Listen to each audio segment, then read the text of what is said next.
For those of you who've been in my classes before, you're going to be very familiar with this flow. It's a lunge flow, nice, easy way to warm up our splits. So we're going to start in a high lunge,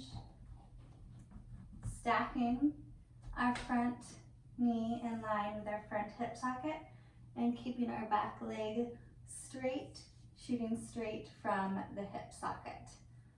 Also make sure that the back knee is straight, pressing through the back of the knee. Don't let that knee bend. Press through the back of that knee so it can be nice and straight. Hold here for 10 seconds. It's already been 5, so we'll do 5 more. Then do pulses, but having it come from our hip socket, not a bend of the knee.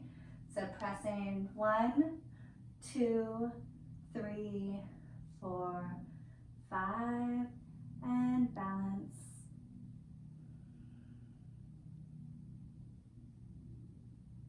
Once that's complete, now we're going to bend our back knee, untuck our back toes, straighten our front leg, and send our hips back.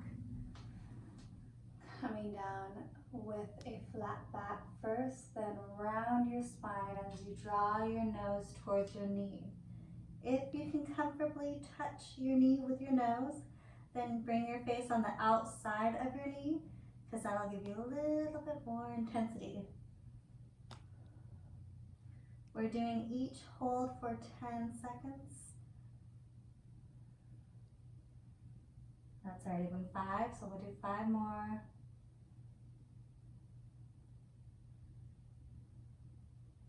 All right, flex that front foot, and we're gonna do windshield wipers, bringing our foot all the way to one side, then the other. But make sure that this turn is coming from your hip socket. So your leg is turning all the way from one end to the other, not your ankle. It's coming from that hip socket.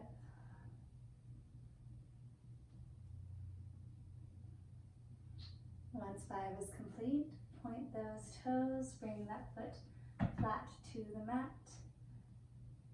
Round that spine and surrender down.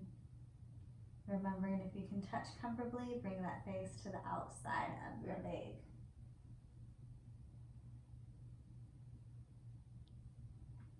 After those 10-second holds are complete, we'll bend that front knee, bringing both hands on the inside of our legs, and if you can touch, come down to elbows into lizard pose.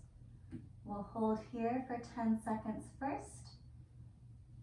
Also pay attention here, if you feel like you're having extra pressure on your back knee, you can grab a blanket here to give your knee a little bit of cushion.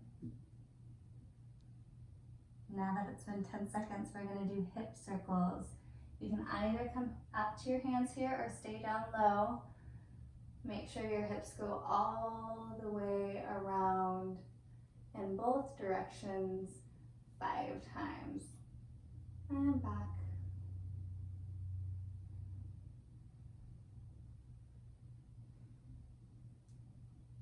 Now bring your hands on both sides of that front leg. We're going to straighten that front leg and slide down into our squared splits. Squared meaning both hips are facing forwards. And if you put your hand on your belly, your hip should be straight across.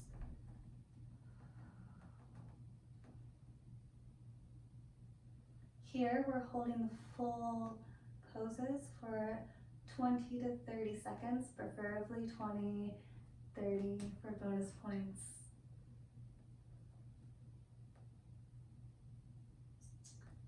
More to go.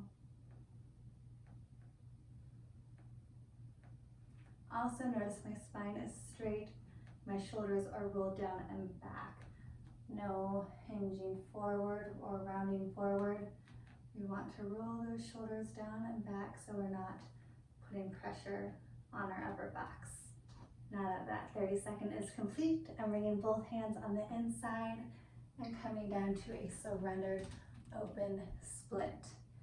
Here, key points to remember are I don't want to have a bunch of pressure on my back knee. We want to have more of the pressure on that back thigh.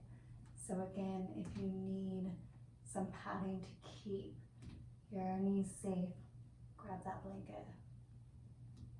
And we're holding here for 20 more seconds, 30 total. And you're always welcome to do some rocks. It might be soothing, and it's a little bit of flossing for all those ligaments as well.